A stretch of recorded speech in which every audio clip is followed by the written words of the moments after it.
Bismillahirrahmanirrahim. Al-Fatihah ila ruh habibina wa syafiina sayyidina Rasulillah sallallahu alaihi wasallam wa alihi wa ashabihi wa azwajihi wa ikhwanihi minal anbiya wal mursalin. Thumma ila ruh masyayikhina wa liman lahu haqqun alaina, khususan muallifu hadzal kitab al-imam al-alim al-allamah al-muhaddits Abuya Sayyid Muhammad Alawi al-Maliki al-Hasani,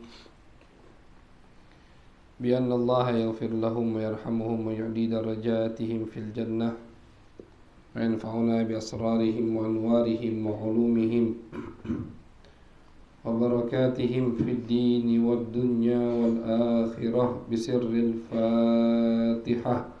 أعوذ بالله من الشيطان الرجيم. بسم الله الرحمن الرحيم. الحمد لله رب العالمين الرحمن الرحيم مالك يوم الدين إياك نعبد وإياك نستعين اهدنا الصراط المستقيم صراط الذين أنعمت عليهم غير المغضوب عليهم ولا الضالين آمين. بسم الله الرحمن الرحيم. وبسند المتصل إلى المؤلف العليم العلامة أبويا سيد محمد علوي المالكي الحسني قال في كتابه مفاهيم يجب أن تصح. موقف الشيخ محمد ابن عبد الوهاب.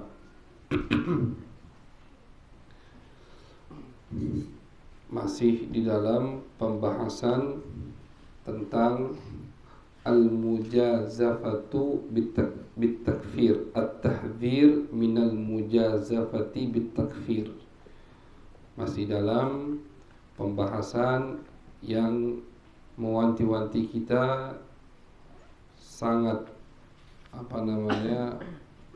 memberitahu kita bahwasannya jangan sembarangan mengkafirkan orang lain. Jangan sembarangan mengkafirkan orang lain. Masih di dalam bab tersebut.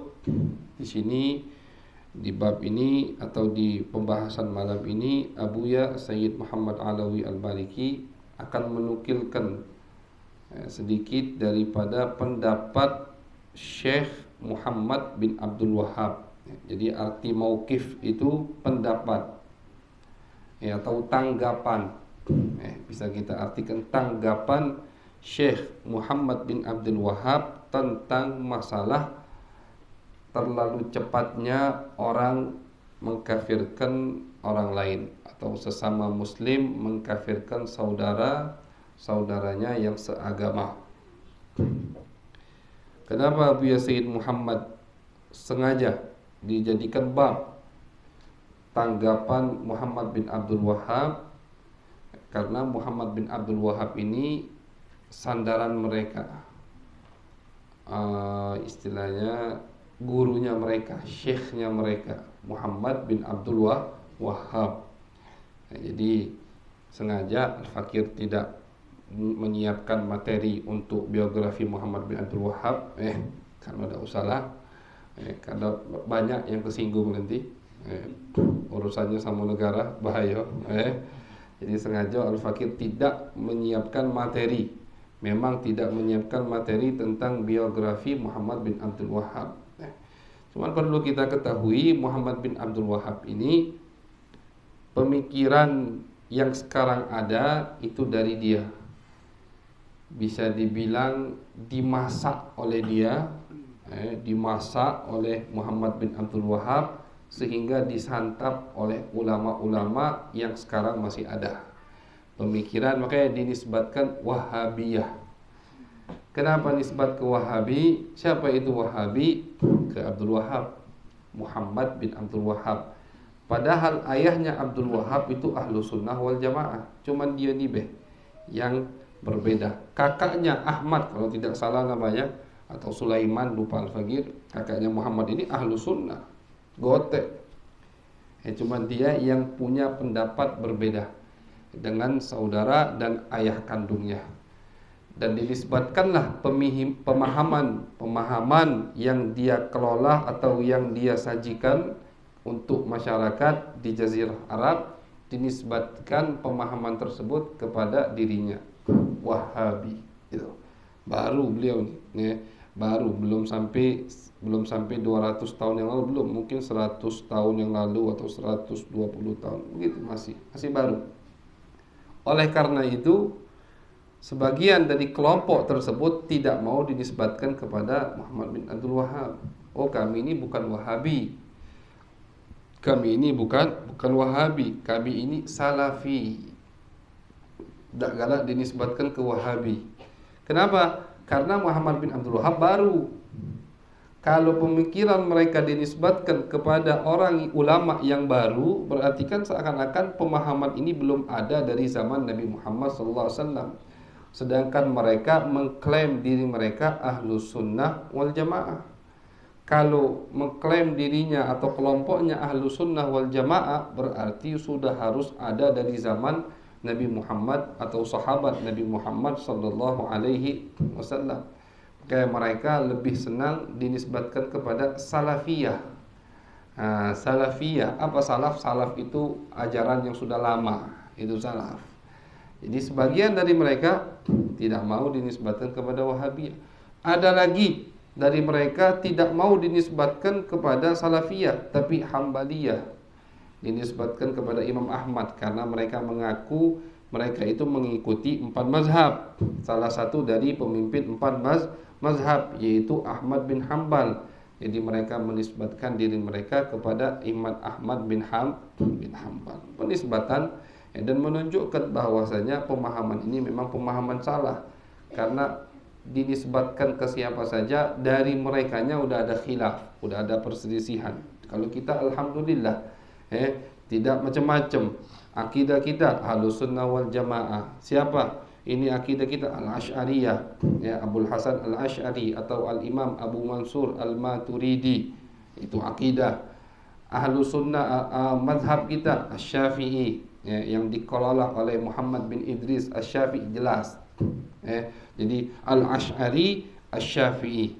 Al-Asy'ari akidahnya, Asy-Syafi'i mazhab fikihnya. Ketika ditanyakan kenapa dinisbatkan kepada Asy'ari dan Syafi'i, kita siap sudah jawabannya dengan sangat jelas. Tak liku-liku, tidak banyak belok-belok. Kalau banyak belok-belok itu berarti menunjukkan tak benar sudah. Kata Nabi, al-haq ablaj wal batil talajlaj, kata Nabi. Yang benar itu jelas, tak perlu, tak ada remeng-remeng, itu yang benar. Tak banyak belok-belok, itu yang benar. Berarti itu menunjukkan akidah yang benar. Sedangkan yang salah talajlaj, ragu-ragu. Nisbatkan ke siapa? Ke Wahabi atau ke Salafi atau ke Hambali, bingung. Kalau ke Wahabi nanti dikatakan begini, oh jangan Salafi. Oh Salafi juga nanti dikatakan begini, jangan Hambali. Ini menunjukkan pemahaman mereka. Jadi mereka sendiri tidak pede dengan pemahaman mereka. Tafadhalu. Maju yang di belakang maju. Biar yang datang langsung duduk jadi. Qal, beliau berkata, Sayyid Muhammad Alawi Al-Maliki Al-Hasani. Jadi sengaja tanggapan guru mereka ditetapkan oleh Abuya, disebutkan di kitab Mafahim, karena untuk membantah satu pemikiran, satu kelompok, dari kelompok itu sendiri kita ambil pemahamannya. Ini kan yang menisbatkan atau yang terlalu gampang mengkafirkan saudara seagama, itu kelompok mereka. Siapa guru mereka? Oh, Syekh Muhammad bin Abdul Wahhab. Kita lihat apa pendapat Muhammad bin Abdul Wahhab tentang masalah terlalu cepat dalam mengkafirkan orang lain. Maka sama Abuya ditulis dan dikekalkan istilahnya di kitab beliau Mafahim yajibu an-tushah. Bukan Abuya kekurangan dalil, bukan kita kekurangan ulama, tidak, ulama kita banyak, dalil kita banyak untuk melarang kita terlalu cepat mengkafirkan orang lain. Tapi itu kan untuk kita, gitu. Itu kan untuk kita. Orang Palembang sama orang Pemulutan, misalkan lagi berselisih, ribut tak. Orang Palembang ngomong, orang Pemulutan dewek ngomongnya cak ini. Sudah dia mau Pemulutan. Ngapa? Dari Pemulutan dewek yang ngomong beda dengan apa yang dia omongi. Itu. Itulah gaya Abuya Sayyid Muhammad Alawi Al-Maliki. Salah satu kecerdasan beliau ini, dan jelas taufik hidayah, inayah dari Allah Subhanahu wa taala. Jadi jangan heran nanti di sini disebutkan pendapat Muhammad bin Abdul Wahhab, nanti disebutkan di sini pendapat Ibn Taimiyah, pendapat Ibn Qayyim, ulama-ulama yang mereka andalkan, merekalah yang sama Abuya dijadikan senjata untuk membantah argumen mereka.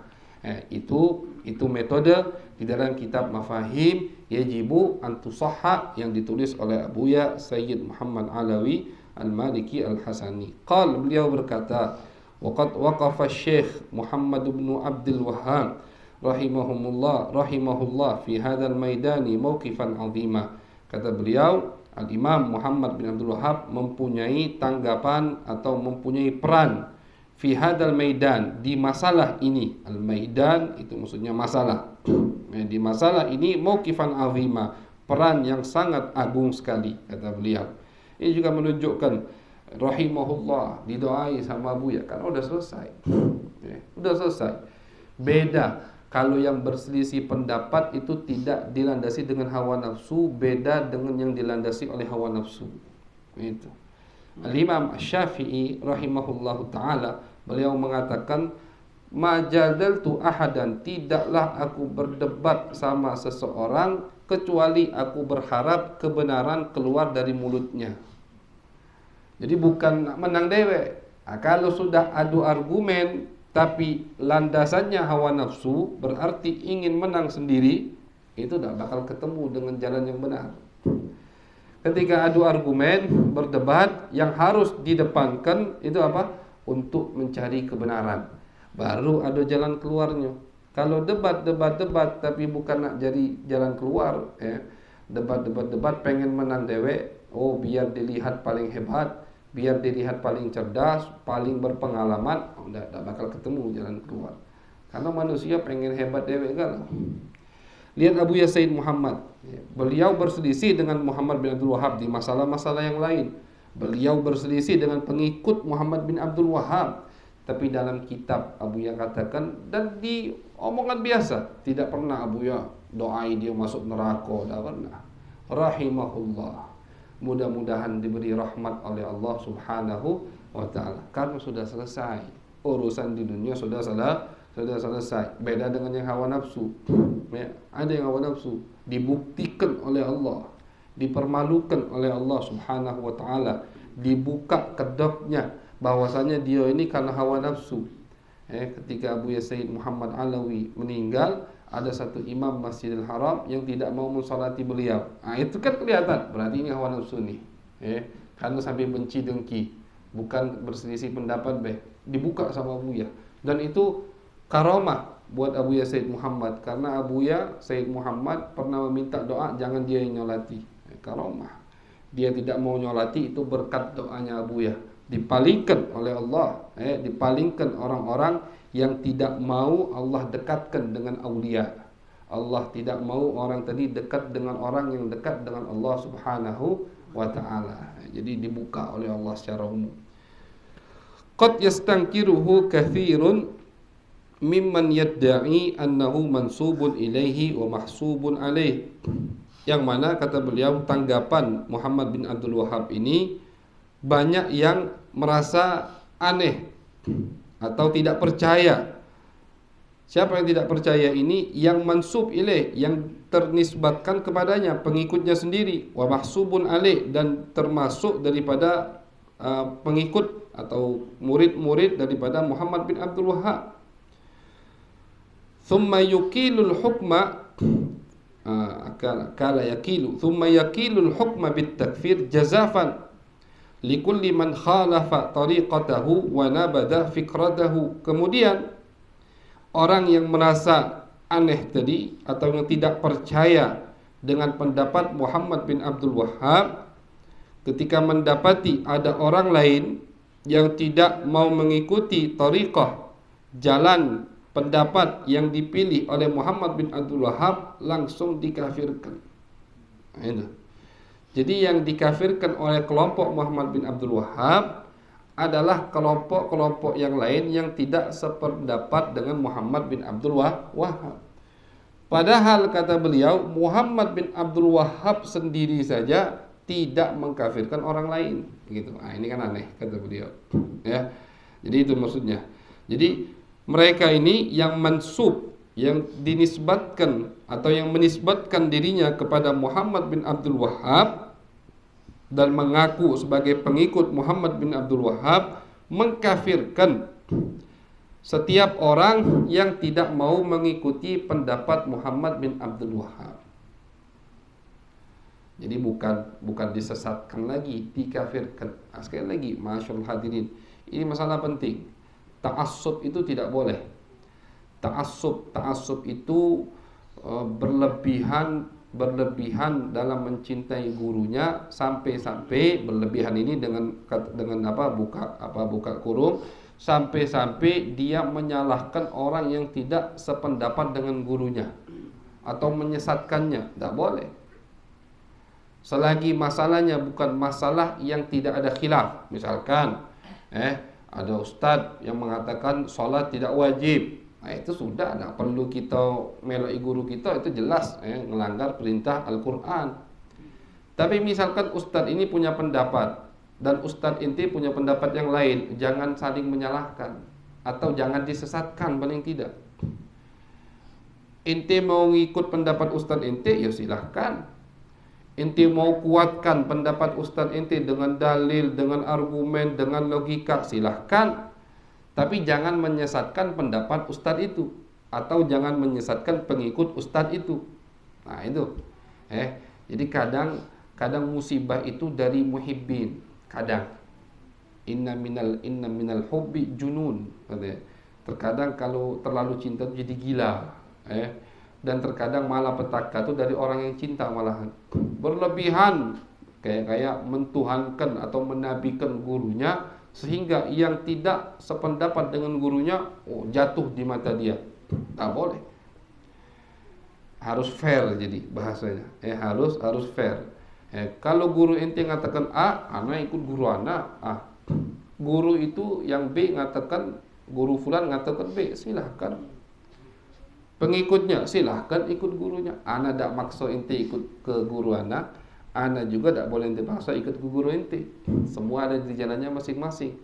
Dan ini pasti bukan masalah yang sudah ditetapkan pasti oleh Al-Quran. Karena kalau memang gurunya itu minal ulama, kalau memang gurunya itu ulama, gurunya itu aulia, tak mungkin berselisih di pendapat yang sudah dipastikan oleh Al-Quran. Tak mungkin. Masalah yang udah minum khamar, mabuk itu haram, tak mungkin ada ulama yang berselisih. Tak boleh ninggalkan sholat, itu ninggalkan sholat haram, tak mungkin selisih. Selagi ada perselisihan, berarti masalah itu bukan masalah yang sudah ditetapkan hukumnya di dalam Al-Quran dan hadis Nabi besar Muhammad sallallahu alaihi wasallam. Masalah adab atau masalah tarbiyah misalkan, masalah pendidikan. Kalau ustadz itu cara mendidik muridnya begini, ustadz ini cara mendidik muridnya begini, itu kan masalah bebas. Kalau ustadz itu misalkan lebih santai gayanya, ustadz ini lebih khusyuk gaya, bebas. Tidak boleh, ustadz itu santai nian, ini ustadz khusyuk hebat, tidak boleh. Salah begitu. Ustadz ini terlalu khusyuk nian, ustadz itu santai. Jangan. Semua punya metode masing-masing. Semua punya metode masing-masing. Tidak boleh tidak boleh saling menyalahkan. Kalau saling menyalahkan, apa bedanya dengan pengikut Muhammad bin Abdul Wahhab? Mereka itu mentakdis, jadi menesakan pemikiran gurunya, sampai-sampai yang tidak sama dengan pemikiran gurunya keluar dari agama Islam. Nah, itu naudzubillah min dzalik. Sedangkan Imam Malik bin Anas, pendiri madhab Al-Malikiyah, yang masih dekat dengan Nabi jaraknya, hafal ribuan, semua hadis Nabi beliau hafal hampir. Imam Malik ketika pendapatnya mau diesakan oleh salah satu pemimpin raja pada masa itu, Abu Ja'far al-Mansur atau Harun al-Rashid, pendapat Imam Malik mau diesakan, mau disatukan ke seluruh negara, harus ikuti Imam Malik. Jangan, kata Imam Malik. Karena Imam Malik sendiri tahu, kata Imam Malik, wahai khalifah, semua salah, semua bisa diterima pendapatnya dan boleh ditolak, illa sahibu hadal qabri, kecuali yang ada di kuburan ini, Nabi besar Muhammad sallallahu alaihi wasallam. Baru pendapatnya tidak boleh ada yang nolak. Kalau sudah kata Nabi, nah diam, ulama yang angkat tangan, Nabi yang ngomong. Tapi kalau aku, kata Imam Malik, pendapat aku berhak ditolak. Begitu. Ini sekelas Imam Malik. Tidak mau pendapatnya diesakan atau dituhankan, takdis, tidak boleh. Tidak boleh. Tapi pengikut Imam Malik menguatkan pendapat Imam Malik, bebas, silahkan. Apakah pengikut Imam Malik mengkafirkan atau mengeluarkan dari ahlu sunnah pengikut Imam Syafi'i? Tidak. Jadi mereka ini, perselisihan mereka dilandasi dengan adab. Perselisihan mereka dilandasi dengan apa? Dengan al-haq, memang mencari kebenaran. Berusaha satu sama lain ingin mencari kebenaran. Mana yang benar, di situ mereka ada. Tapi ketika mereka bertemu, oh luar biasa cintanya, luar biasa adabnya. Diriwayatkan salah satu daripada pengikut al-Imam Asy-Syafi'i, lupa al-fakir namanya, kalau salah Ad-Daqqaq atau siapa namanya, imam terkenal di madhab al-Imam Asy-Syafi'i, ketika mampir di negara Irak. Irak itu kebanyakan pengikut al-Imam Abu Hanifah. Di situ beliau mampir ke Irak, sholat subuh di masjid. Salat subuh di Masjid Muhammad bin Hasan. Muhammad bin Hasan ini pengikut al-Imam Abu Hanifah. Salah satu murid terbesar Imam Abu Hanifah itu namanya Muhammad bin Hasan. Itu beliau ketika disilahkan oleh Muhammad bin Hasan jadi imam. Fadhal, ini ulama besar, walaupun madhabnya Syafi'i, tapi ulama besar. Fadhal jadi imam. Imam beliau. Ketika beliau imam di situ, beliau takbir, dan ketika beliau takbir, beliau baca Fatihah tidak pakai basmalah, atau beliau lupa atau beliau salat subuh tidak pakai kunut. Salat subuhnya tidak pakai kunut, karena di madhab Abu Hanifah itu tidak ada kunut di salat subuhnya. Di madhab Abu Hanifah tidak ada kunut di salat subuh. Salat subuh tanpa kunut. Ini madhabnya Syafi'i. Tapi menghormati, karena di belakangnya ini semua Hanafi, cuman aku dewean yang Syafi'i. Dan masalah ini masalah khilaf, masalah dalil. Ada dalil yang mengatakan ada kunut sunnah, ada dalil yang mengatakan tidak ada kunut, tidak sunnah. Khilaf. Lebih baik aku menjaga adab, lebih baik aku toleransi pada makmum yang ada semasjid di belakang aku Hanafi semua, tak pakai kunut dia. Padahal ini imam besar di madhab Asy-Syafi'i. Itu adabnya mereka. Jadi mereka itu walaupun berselisih pendapat di satu masalah, tapi tetap saling adab. Jadi jangankan menyesatkan, jangankan mengkafirkan. Kadang mereka meninggalkan amal di mazhab mereka untuk menjaga adab, biar keharmonisan antara mazhab, antara ulama itu tetap ada.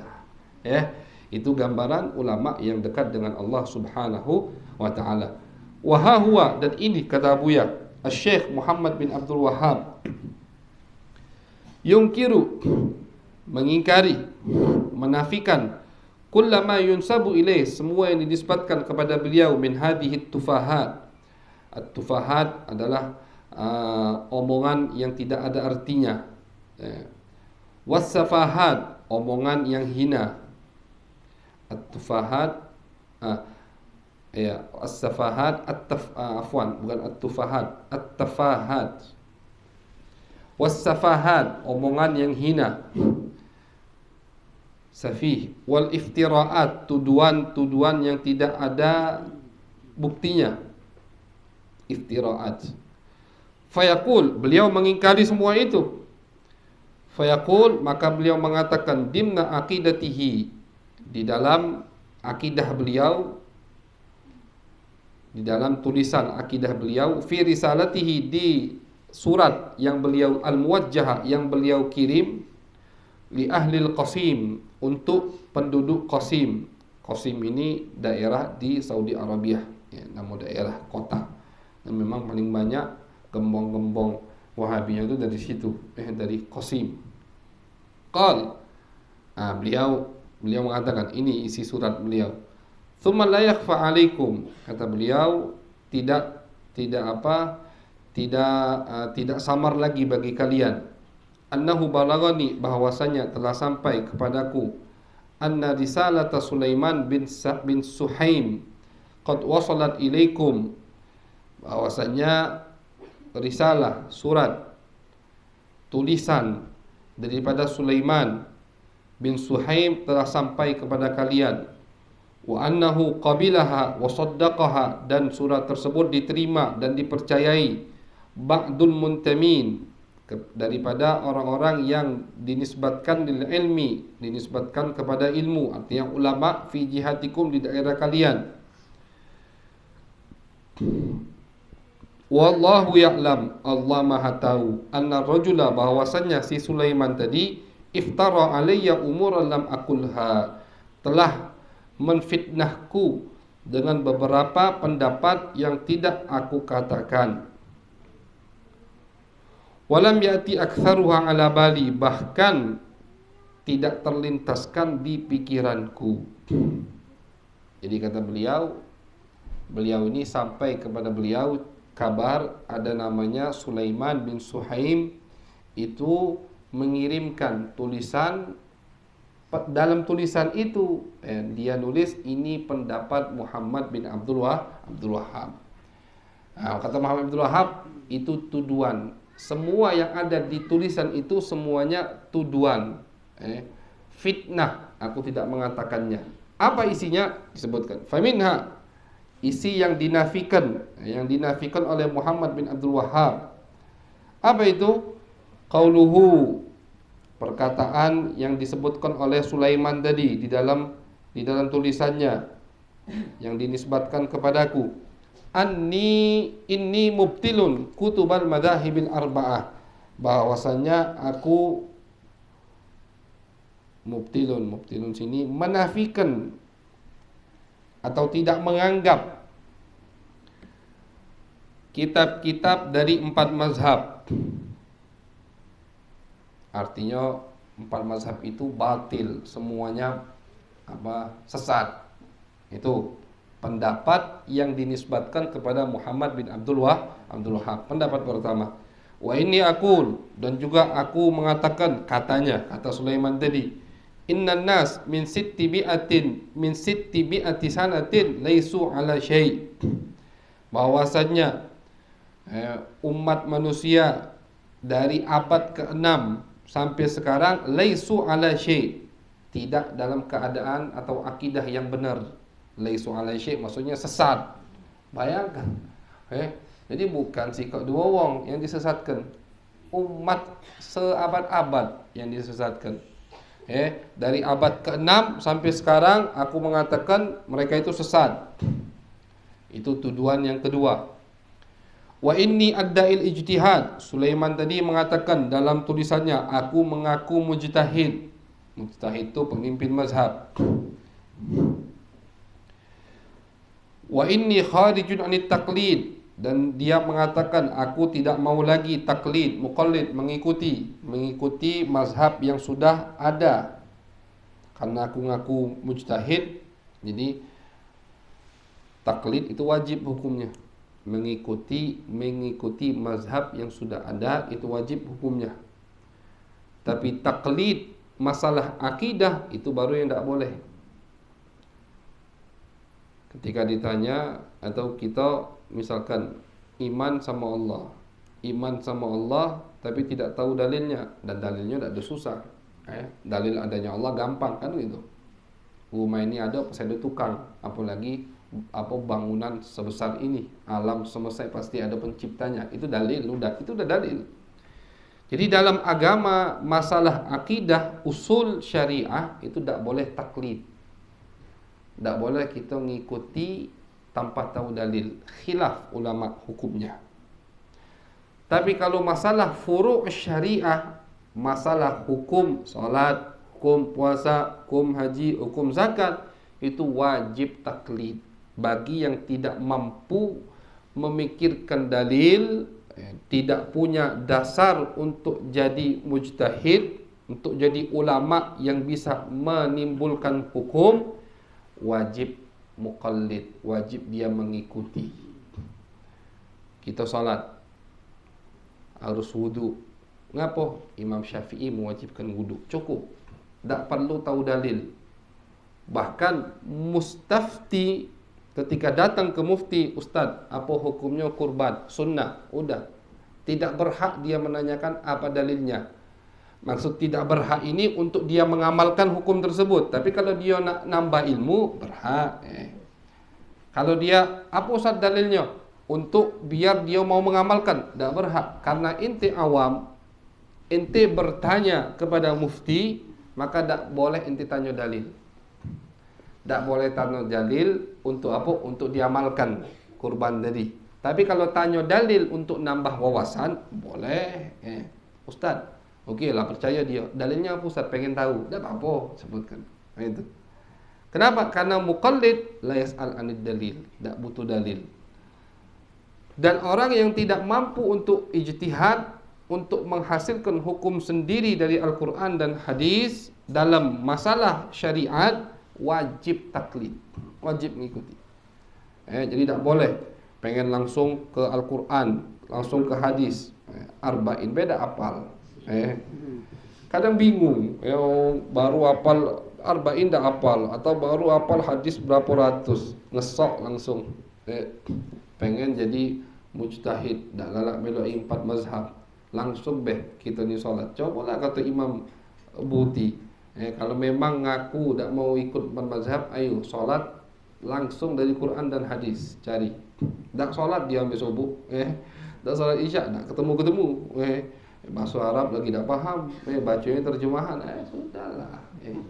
Ngaco, kita ni harus sering-sering ngaco bukan nak berdandan, ngaco biar tahu diri, itu.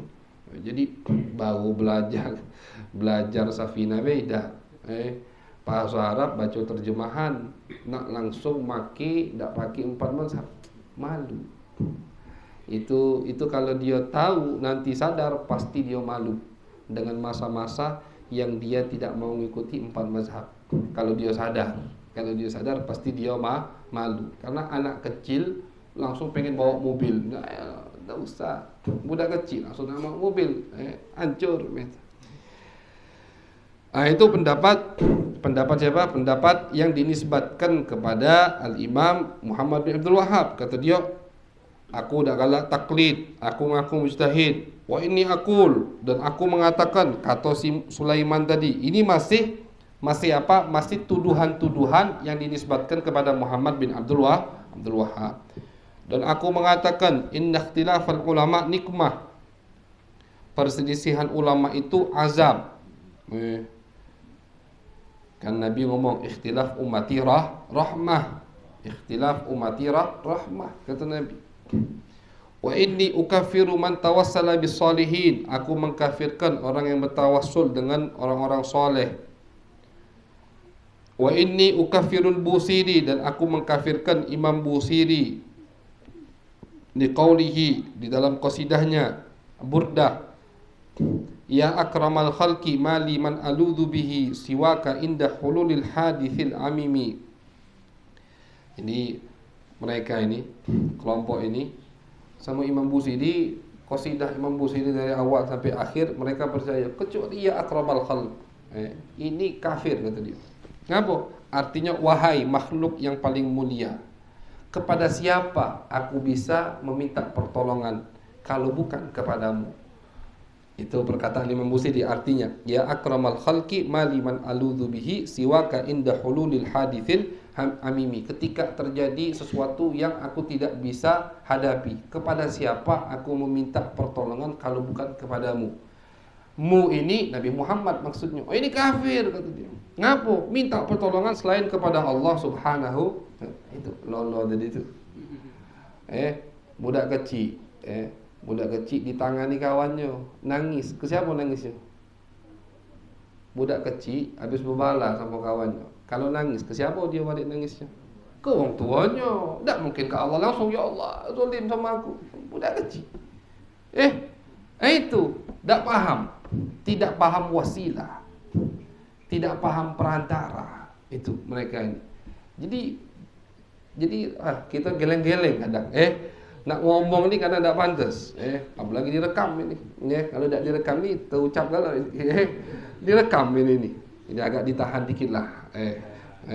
Agak ditahan dikit. Jadi mereka mengkafirkan Imam Busiri karena qasidah ini nih yang di akhir. Ini kan bab 10 dari qasidah Burdah di akhir. Tawassul bin Nabi Muhammad sallallahu alaihi wasallam. Kata beliau, aku dan ini pendapat dinafikan oleh Muhammad bin Abdul Wahhab, tapi bukan artinya pengikutnya menafikan, tidak. Banyak dari pengikutnya mengatakan seperti itu. Busiri ini kafir gara-gara ini. Gara-gara syair ini satu cuman kafir. Wa inni aqul, dan aku mengatakan, lau aqdiru ala hadmi kubbati Rasulillah SAW lahadamtuha. Kalau aku bisa menghancurkan kubah kuburan Nabi, aku akan hancurkan. Bayangkan. Dan pemikiran ini ada. Bahkan di zaman Abu Yazid Muhammad Alawi Al-Maliki Al-Hasani itu sempat kumpul ulama-ulama mereka tuh yang otaknya miring tadi itu, apa mereka kumpul mau memisahkan masjid dengan kuburan Nabi Muhammad SAW. Takut, ngapo? Gambarannya seperti tawaf kata mereka. Jadi kayak yang ziarah ini keliling tawaf ke tawaf kuburan Nabi. Bukan tawaf itu kan hanya di Ka'bah, Baitullah. Dia tidak tahu yang di Jawa ini lebih afdal dari Baitullah. Jangankan Nabi, kata Nabi Muhammad SAW, hak seorang muslim biasa ini, haknya itu lebih afdal daripada Ka'bah. Inti nyakiti kawan inti muslim tanpa sebab, inti nyakiti dia, itu kata Nabi lebih parah daripada orang yang ngancuri Ka'bah satu-satu. Lebih parah. Karena hak muslim lebih besar di mata Allah daripada Ka'bah, batu. Itu hak muslim. Apalagi Nabi besar Muhammad sallallahu alaihi wasallam. Yang diriwayatkan, jangankan nabinya, tanah yang di situ ada badan Nabi lebih afdal dari yang paling di atas, arsy. Arsy itu singgasana. Singgasana yang bawa itu sekarang ini 4 malaikat. Yang bopong arsy itu. Besar singgasana. Tapi bukan singgasana Allah. Karena Allah tidak butuh singgasana. Singgasana tempat. Tempat itu makhluk. Allah khalik. Khalik tidak butuh dengan makhluk. Jadi singgah sana itu yang bawa 4 malaikat saking besarnya. Nanti di hari kiamat 8 malaikat yang membawanya. Itu kata ulama lebih afdal dari arsy tersebut tanah yang menampung jasad Nabi besar Muhammad sallallahu alaihi wasallam. Pemikiran ini ada. Betul, ini Muhammad bin Wahhab menafikan, tapi pengikutnya sampai Abu Ya Muhammad ikut andil. Beliau termasuk ikut andil. Semua ulama dunia marah, takut akhirnya tak jadi. Sudah ada. Dan itu masih masih dikaji istilahnya. Atau masih disimpan, bukan dibatalkan, disimpan. Apa disimpan? Pemikiran untuk memisahkan masjid dengan kuburan Nabi besar Muhammad SAW, maqam Nabi Muhammad SAW. Masih ada. Ketika mereka mau memulainya, satu dunia ulama ribut, jangan macam-macam, satu dunia ulama ribut, tak jadi, akhirnya takut. Walau aqdiru alal Ka'bah la akhadtu mizabah, kalau aku bisa, aku akan mengambil mizab. Mizab itu corong yang ada di Ka'bah dari emas itu. Wa ja'altu laha mizaban min khashab, dan aku jadikan dari kayu, bukan dari emas, karena itu emas tak boleh. Wa inni uharrimu ziyarata qabrin Nabi sallallahu alaihi wasallam, dan aku mengharamkan ziarah kuburan Nabi. Wa inni unkiru, dan aku mengingkari Ziarah qabril walidain wa ghairahuma, ziarah kuburan kedua orang tua dan kuburan yang lain. Wa inni ukaffiru man halafa bi ghairillah, dan aku mengkafir. Nah, ini gala-galanya takfir ini kan. Mengkafirkan, dan aku mengkafirkan orang yang bersumpah kepada selain Allah. Wa inni ukaffiru Ibn al-Farid wa Ibn Arabi, dan aku mengkafirkan ulama, ada yang namanya Ibn Farid, Umar namanya, Umar Ibn al-Farid, wa Ibn Arabi, dan Ibn Arabi, karena kitab beliau memang ucapan-ucapan yang tidak bisa dibaca oleh orang yang pemahamannya masih cetek. Kitab Ibn Farid ini dengan diwan syair Ibn Farid tidak bisa, karena syair Ibn Farid itu kalau kita baca geleng-geleng. Kita baca syair Ibn Farid geleng-geleng. Ngapa? Kita tidak paham soalnya. Kita tidak paham, bukan geleng-geleng kita menikmati atau paham. Kita tidak paham. Omongannya tinggi. Orang yang sudah diberi oleh Allah kebebasan. Kalau kita punya orang yang kita cintai, orang yang kita cintai tadi kita kasih dia kebebasan. Nak ngomong apa betul serah. Ada yang marah. Ngapa kau nak marah? Aku yang tunjuk dia kebebasan. Hati urusan. Itu kan. Ini orang yang sudah dekat dengan Allah, dibebaskan oleh Allah, nak ngomong apa be, istilahnya itu kasarnya.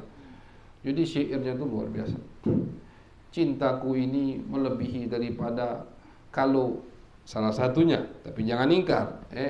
Cintaku tidak bisa dibawa oleh Adam, tidak bisa dibawa oleh Nuh, tidak bisa dibawa lebih. Cintaku lebih panas daripada apinya yang mengena Nabi Ibrahim. Berat syairnya. Makanya otak seperti mereka yang tidak ada husnudzon, yang di depankan suudzon, sudah pasti langsung kafir. Kalau mereka baca qasidah Syekh Abu Bakar bin Salim, kafir juga. Apa kata Syekh Abu Bakar bin Salim? Api neraka itu aku bisa padamkan.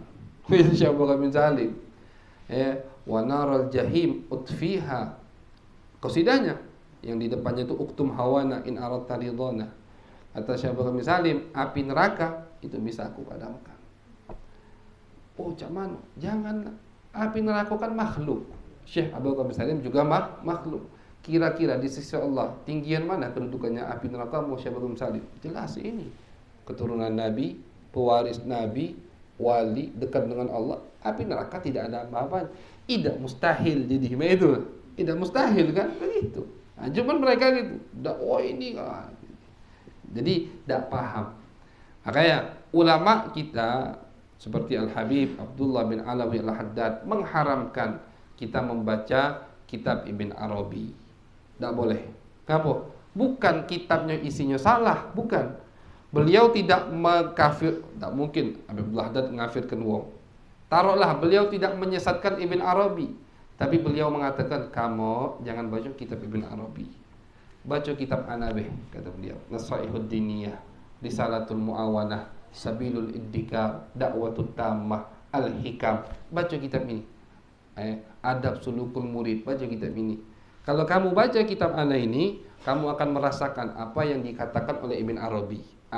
Yang ditulis oleh Ibn Arabi dalam kitabnya itu yang beliau rasakan, yang beliau lihat ketika beliau sudah sampai di atas.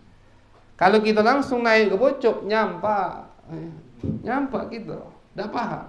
Jadi kata Imam Haddad, kitab Imam Ghazali itu tidak mengajarkan kita untuk nyampe ke atas atau melihat apa yang di atas. Mereka mengajarkan kita bagaimana sampai ke atas. Kitab Al-Haddad itu mengajarkan kita.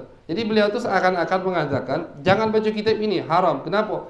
Tidak usah dibaca. Kamu rasa ke dewek BKG. Bagaimana caranya wahai Habib Abdullah Al-Haddad? Baca kitab Ana ini.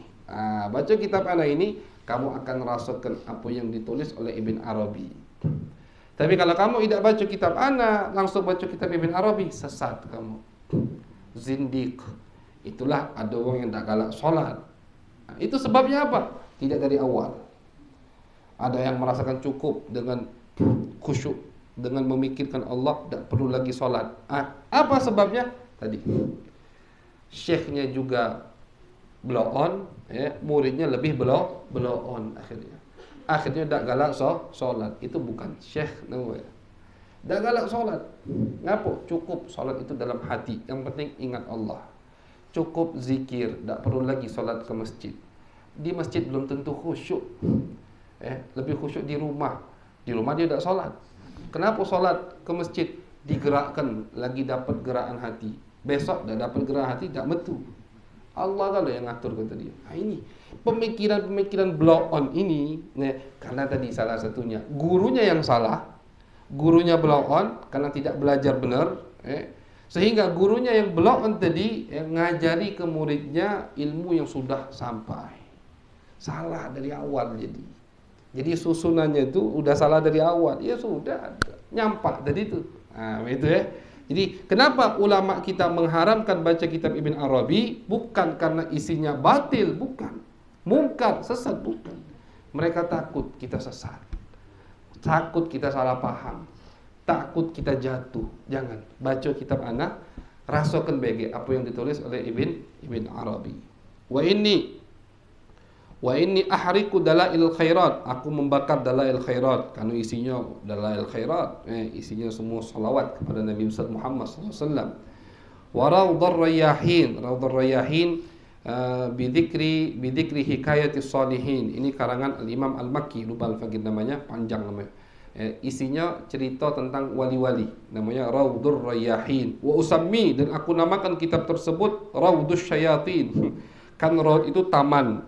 Tamannya Rayahin, orang-orang yang luar biasa. Rayah, orang-orang yang nikmat, orang-orang yang indah.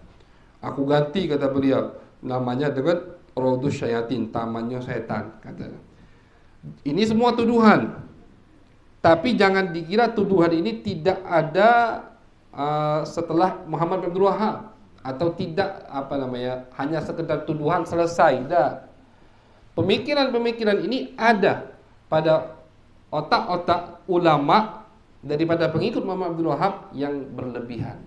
Ada. Sampai sekarang ada. Cuman lagi takut sekarang ini tidak banyak muncul akhirnya.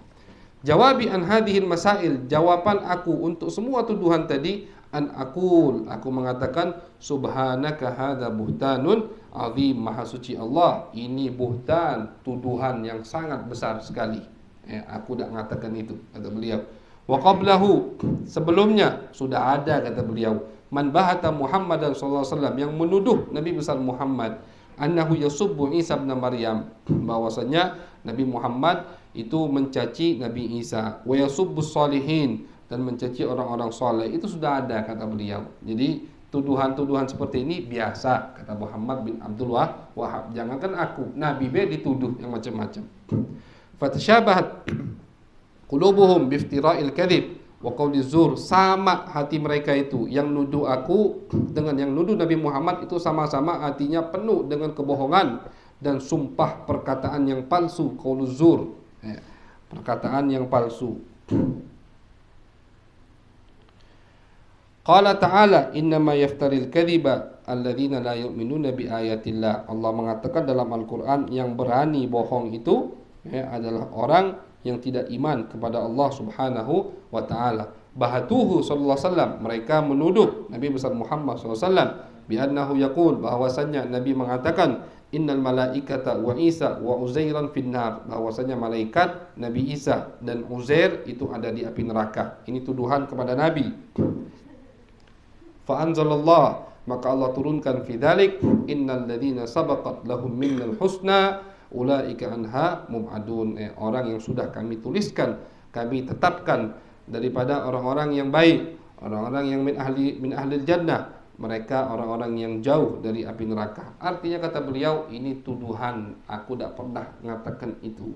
Tadi yang disebutkan masalah 10 atau 15, 20 masalah, itu aku tidak pernah mengatakan itu.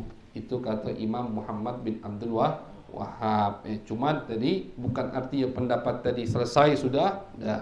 Sampai sekarang masih ada pemahaman-pemahaman seperti itu di otak beberapa ulama yang mengikuti Muhammad bin Abdul Wahab. Na'udzubillah min dzalik. Tapi jangan takut, ulama kita selalu siap, selalu ada standby.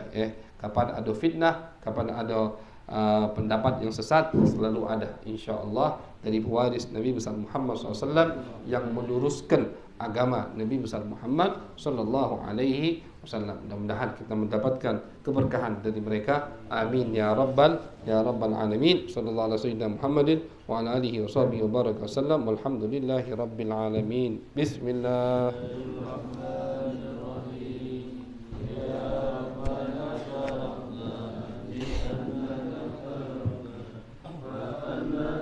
la la la la la la la